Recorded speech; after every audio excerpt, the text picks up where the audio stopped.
क्या आपको सच में लगता है कि बॉलीवुड ने रणबीर सिंह को बैन कर दिया है? और बैन किया है तो क्यों किया है? क्या सच में डॉन 3 वो छोड़ रहे हैं इसलिए उनको बैन किया गया है, या फिर उनकी फिल्म धुरंधर बहुत सुपर डुपर हिट हो गई थी इसलिए बॉलीवुड लॉबी मिलकर उनको बॉलीवुड से निकालना चाह रही है? FWICE, federation of western India cine employ, क्यों बीच में कूद पड़ा है? उसका क्या रोल है? क्या वो सच में बैन कर सकता है किसी एक्टर या एक्ट्रेस को? इसके अलावा इन सब पे रणबीर सिंह का क्या जवाब आया है? क्या यह पहली बार है कि किसी एक्टर ने कोई फिल्म छोड़ दिया हो? तो फिर रणबीर सिंह पर इतना गाज क्यों गिर रहा है? रणबीर सिंह को क्यों बैन किया जा रहा है? क्या धुरंधर हिट होने के पीछे की कहानी है? क्या बॉलीवुड चाह रही है रणबीर सिंह को बैन कर दिया जाए क्योंकि रणबीर सिंह से जल रही है? क्या है पूरी कहानी? चलिए इस वीडियो में एक एक का जवाब ढूंढते हैं। सबसे पहले देखते हैं कि FWICE, फरहान अख्तर को इतना क्यों दिक्कत हो गया है रणबीर सिंह से, और रणबीर सिंह को बैन करने की बात FWICE ने क्यों की है। 2023 में ऑफिशियली डॉन 3 का अनाउंसमेंट किया जाता है और इस फिल्म में एक्टर के तौर पर होते हैं रणबीर सिंह। यह फिल्म बना रहे होते हैं फरहान अख्तर और उनकी कंपनी एक्सेल एंटरटेनमेंट। फिर समय आता है 2025 दिसंबर में रणबीर सिंह की तरफ से कहा जाता है कि यह फिल्म वो कंटिन्यू नहीं करेंगे क्योंकि उनको स्क्रिप्ट पसंद नहीं है, स्क्रिप्ट चेंज होने की बात कही गई। इसके अलावा रणबीर के टीम की तरफ से यह भी कहा जाता है कि रणबीर सिंह अब बड़े एक्शन फ्रेंचाइजी पर फोकस करना चाहते हैं। उनकी फिल्म जब धुरंधर हिट हो जाती है तो अब उनका ध्यान बड़े फिल्मों की तरफ आ जाता है। फरहान अख्तर और एक्सेल एंटरटेनमेंट का कहना है कि जब रणबीर सिंह ने फिल्म के लिए हाँ कहा था तब हमने इस पे काम करना शुरू कर दिया था, और जब वो ना बोल रहे हैं तब तक हमारा 45 करोड़ का लॉस हो चुका है।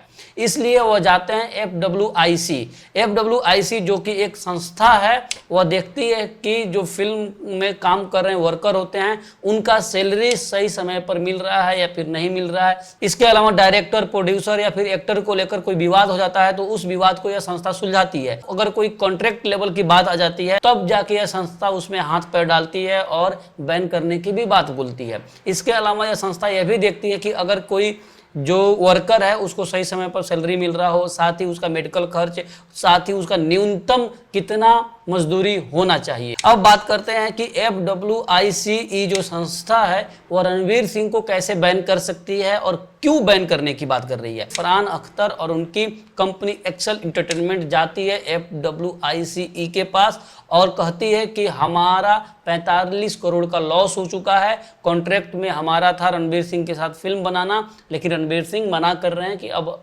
मैं यह फिल्म नहीं करूंगा।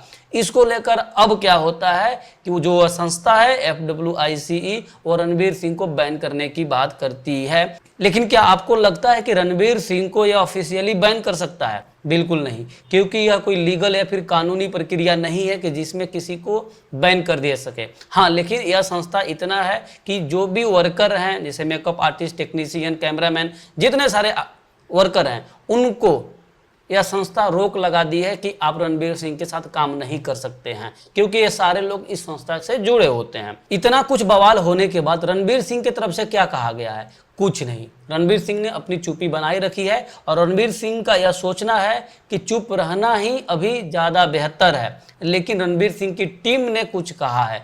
रणबीर सिंह की टीम कहती है कि यह एक कॉन्ट्रैक्ट का मामला है और FWICE सही जगह नहीं है फैसला का। रणबीर सिंह की टीम की तरफ से यह भी कहा गया है कि अगर यह विवाद बड़ा है तो कोर्ट ही इसका फैसला करेगी। जो यह संस्था है FWICE अगर रणबीर के ऊपर बैन लगाकर रखती है तो उनके करियर पर क्या प्रभाव पड़ने वाला है?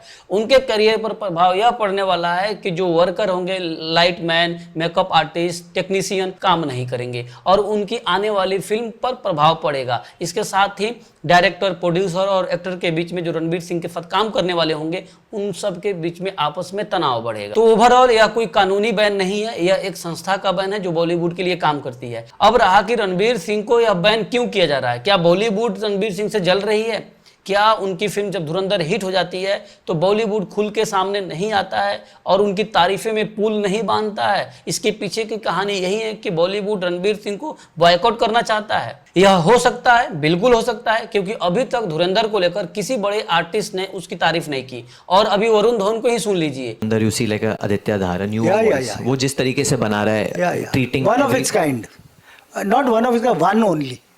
नहीं तो वो तो डायरेक्टर की जीत हुई ना। हाँ 100% वो डायरेक्टर। ठीक है, वरुण धवन की बात मैं मानता हूं कि हाँ जो यह फिल्म धुरंधर है वो डायरेक्टर की सफलता है, डायरेक्टर ने बहुत मेहनत किया है।